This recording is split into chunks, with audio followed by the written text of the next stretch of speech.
Hello students, welcome to platform of electronics engineering. So now if you want to understand the concept of diode, understand the concept of transistors and further understand the concept of electronics engineering, the basic thing you have to start from a semiconductor. So that's why today I have chosen the topic semiconductor devices. तो अगर मैं semiconductor की बात करूं तो सबसे पहले मेरे माइंड में दो चीजें आती हैं, intrinsic semiconductor and extrinsic semiconductor. तो अगर मैं शुरुआत अपनी यहां से करूं कि सेमीकंडक्टर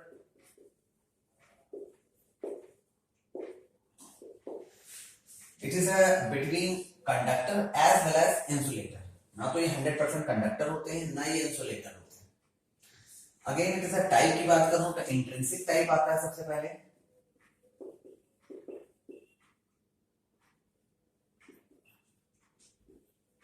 और दूसरा आता है एक्सट्रिंसिक सेमीकंडक्टर। दो तरह के हमारे पास मटेरियल्स होते हैं, इंट्रिंसिक सेमीकंडक्टर, एक्सट्रिंसिक सेमीकंडक्टर। अब बात आती है कि डिफरेंस क्या है। तो इंट्रिंसिक सेमीकंडक्टर ऑलरेडी एनवायरनमेंट में आपको फ्रीली अवेलेबल होते हैं, एग्जिस्ट करते हैं, वो मिल जाते हैं। एक्सट्रिंसिक सेमीकंडक्टर आपको बनाना पड़ता है।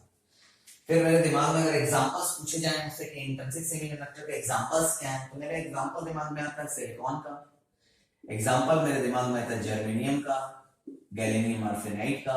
Such type of the elements comes in my mind. ऐसे ही एलिमेंट्स मेरे माइंड में क्यों आते हैं जब मैं इंट्रिंसिक सेमीकंडक्टर की बात करता हूं तब, बिकॉज अगर आप इनके स्ट्रक्चर में चले जाएं तो एवरी एलिमेंट के आउटर ऑर्बिट में 4 इलेक्ट्रॉन्स होते हैं। और ये कोई नई बात नहीं है, ये हम 12th की केमिस्ट्री में ऑलरेडी पढ़ चुके हैं। तो फिर अगर मैं एग्जांपल के लिए सिलिकॉन की बात करूं कि यहां पर एक सिलिकॉन है, उसके अंदर स्ट्रक्चर कैसे बनी होती है, तो इलेक्ट्रॉन्स होंगे इसके 4 जो यहां पर बने होंगे। दूसरा सिलिकॉन एटम होगा जो यहां पर बना होगा, और इसके 4 से इसके दूसरे 4 के इलेक्ट्रॉन्स आपस में क्लब होंगे। यहां पर भी एक सिलिकॉन एटम होगा जिसपे एक इलेक्ट्रॉन्स होगा, तो ये आपस में यहां से क्लब होगा। इट मींस ये 4 के 4 इलेक्ट्रॉन्स आउटर में दूसरे सिलिकॉन के 4 एटम्स से आपस में क्लब करके 8 इलेक्ट्रॉन्स का ऑर्बिट पूरा करके स्टेबल मोड में रहना चाहता है। This is happening with the silicon that exist naturally in the environment. अगर मैं बात करूं तो ऑलरेडी एग्जिस्ट करते हैं नेचर में।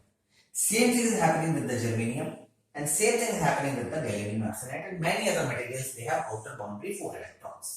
तो ये कॉमन सी स्ट्रक्चर है जो सारे स्टूडेंट्स को पता रहती है जो सेकेंड ईयर लेवल पे इस सब्जेक्ट को स्टडी कर रहे होते हैं। अब अगली बात मुझे क्या करनी चाहिए, अगली बात मुझे ये करनी चाहिए कि अगर मैं पूरे के पूरे सिलिकॉन एटम्स को एक बॉक्स के अंदर बंद कर दूं तो क्या मैं इसको इंट्रिंसिक सेमीकंडक्टर डिवाइस बोल सकता हूं? तो मेरा आंसर होना चाहिए हाँ मैं बोल सकता हूं। लेकिन बोलने के पहले मुझे पता होना चाहिए कि इसके अंदर कितने सिलिकॉन के एटम मैंने रखे हुए। तो अगर इस तरह का क्वेश्चन आपसे कोई कभी पूछता है कि इसके सिलिकॉन में कितने एटम्स रखे हुए, तो कभी आप कोई नंबर नहीं बताते। जैसे सपोज करो 10 की पावर 5 इज अ नंबर, 10 की पावर 2 इज अ नंबर। तो आप ये कभी नहीं कहते हो कि इस डिवाइस के अंदर 10 की पावर 2 मींस 100 सिलिकॉन एटम है या 10 की पावर 5 सिलिकॉन एटम्स है। आप इसको पर यूनिट वॉल्यूम के टर्म्स में डेंसिटी के फॉर्म में बताते हो। एग्जांपल के लिए अगर मैं बात करूं कि इसके अंदर कितने एटम्स होने चाहिए, तो एग्जांपल के लिए सपोज करिए मैंने ले लिया 10 की पावर 22 पर सेंटीमीटर क्यूब।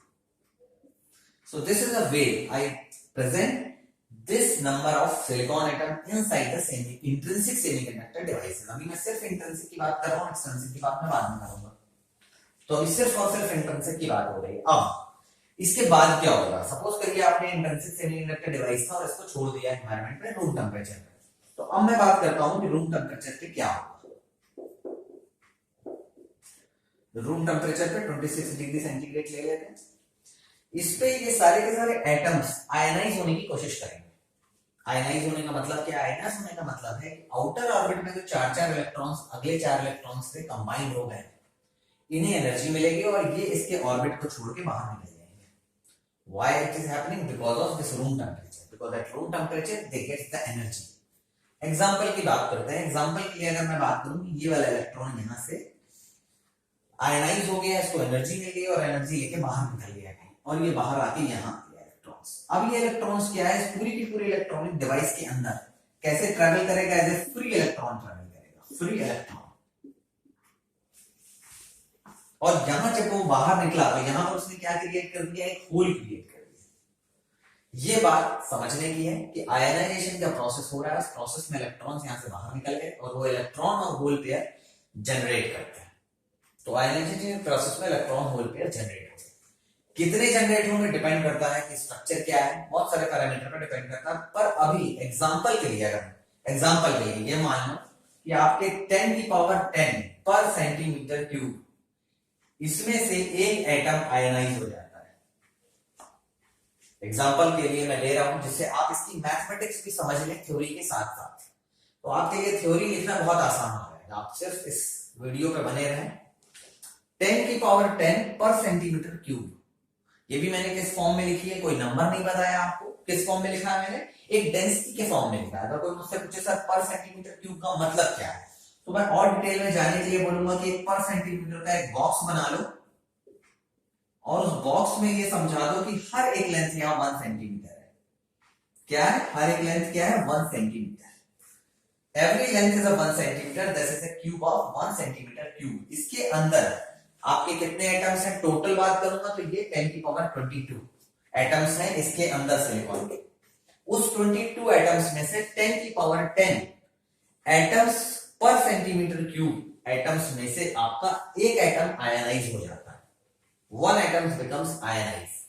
अब अगर मैं अगला क्वेश्चन पूछूं आपसे कि अगर 10 की पावर 22 एटम्स में से एक एटम आयनाइज हो जाता है, तो फिर इस पूरे के पूरे मटेरियल में 10 की पावर 22 एटम्स हैं पर सेंटीमीटर क्यूब, इसमें कितने एटम्स आयनाइज हो जाएंगे? तो आपका आंसर होना चाहिए 10 22 डिवाइड बाई 10 की पावर 10 इक्वल टू 10 की पावर 12 इक्वल टू 10 की पावर 12 पर सेंटीमीटर क्यूब। अगेन मैं बता रहा हूं, this is a simple mathematics of 12th। अगर 10 की पावर 10 पर सेंटीमीटर क्यूब में एक एटम आयनाइज होता है, तो 10 की पावर 22 पर सेंटीमीटर क्यूब में कितने एटम्स आयनाइज होंगे, 10 की पावर 22 डिवाइड बाय 10 की पावर 10 10 की पावर 12। इट मींस इसका मतलब क्या हुआ सर, ये तो आपने मैथमेटिक्स बता दी, इसका फिजिकल इंटरप्रिटेशन क्या है? इसका फिजिकल इंटरप्रिटेशन ये है कि अगर एग्जांपल के लिए मैंने इंट्रिंसिक सेमीकंडक्टर डिवाइस ली है और उसमें 10 की पावर 22 एटम्स हैं पर सेंटीमीटर क्यूब, और मैंने उसको रूम टेम्परेचर पर छोड़ दिया, तो रूम टेम्परेचर में छोड़ने के बाद थोड़ी देर बाद मुझे 10 की पावर 12 पर सेंटीमीटर क्यूब्स आयनाइज्ड एटम्स मिलेंगे। आयनाइज का मतलब इतने इलेक्ट्रॉन्स यहां से बाहर आ चुके हैं, मतलब इसमें अब आप अगर मुझसे नंबर ऑफ इलेक्ट्रॉन्स पूछेंगे, नंबर ऑफ फ्री लिखना चाहिए मुझे, फुल इलेक्ट्रॉन्स पूछेंगे, तो मैं क्या लिखूंगा 10 की पावर 12 पर सेंटीमीटर क्यूब। अगर आप मुझसे नंबर ऑफ फ्री होल्स पूछेंगे जो हमारे कैरियर्स हैं, मैं बोलूंगा 10 की पावर 12 पर सेंटीमीटर क्यूब। अगर आप मुझसे नंबर ऑफ कैरियर्स पूछेंगे तो मैं बोलूंगा 10 की पावर 12 पर सेंटीमीटर क्यूब। ये मैथमेटिक्स आपको समझ में आनी चाहिए कि अब आयनाइजेशन के बाद जो total number of free electrons हैं या फ्री होल्स हैं या टोटल नंबर ऑफ इनको कैरियर्स भी बोलते हैं, वो कितने बचे आपके पास, 10 की पावर 12 पर सेंटीमीटर क्यूब आपके पास बचे हुए हैं। इसको अगर मैं प्रेजेंट करना चाहूं तो प्रेजेंटेशन का तरीका क्या है, नंबर ऑफ फ्री इलेक्ट्रॉन्स को कैसे प्रेजेंट करते हैं, एन से प्रेजेंट करते हैं। नंबर ऑफ होल्स को कैसे प्रेजेंट करते हैं, पी से प्रेजेंट करते हैं। इंट्रिंसिक सेमीकंडक्टर डिवाइसेस के नंबर ऑफ कैरियर को कैसे प्रेजेंट करते हैं, एन आई से प्रेजेंट करते हैं। ये प्रेजेंटेशन का स्मॉल तरीका है जो आपको पता होना चाहिए। अगर मैं बात करूं यहां पे तो ये एन है, ये पी है और ये एन आई है। इट मींस हम इस कंक्लूजन पे यहां पे बोल सकते हैं कि n i equal to n equal to p. ये वाली कंडीशन मैं बोल सकता हूं इसके, बस this is only valid for the intrinsic material, this is valid for only, यहां पे मैं लिख देता हूं this is for intrinsic semiconductor only. इसी के साथ मैं एक और भी फॉर्मूला यहां पर लिख सकता हूं, अगर ni को मैं स्क्वायर कर दूं तो यहां पे ये भी n multiplied by p equal to ni square. ये भी एक दूसरा फॉर्मूला है, that is also very very important formula, this is square, n into p equal to ni square. This is valid for intrinsic as well as extrinsic. ये वाला formula जो मैंने बात किया अभी, जो आपके कैरियर्स हैं, नंबर ऑफ Ni का स्क्वायर करके आप जितने भी आपके फ्री इलेक्ट्रॉन्स हैं या फ्री आपके होल्स हैं उनको आप मल्टीप्लाई करेंगे, वो Ni स्क्वायर के बराबर हो जाएगा। ये वाला फॉर्मूला इंट्रिंसिक सेमीकंडक्टर के लिए भी एप्लीकेबल है और एक्सट्रिंसिक सेमीकंडक्टर के लिए भी एप्लीकेबल है। बट ये जो पहला वाला केस है, again and again I am telling, this is the first case मैंने ये बताया है, ये स्पेशल केस है that is only valid for the intrinsic semiconductor, because intrinsic semiconductor में आप एक्स्ट्रा डोपिंग नहीं करते। डोपिंग क्या है डिटेल में मैं बात करूंगा एक्सट्रिंसिक सेमीकंडक्टर में, बट इतनी बात अभी आपके समझ में आनी चाहिए कि दिस इज अब मैं आता हूं 10⁻12।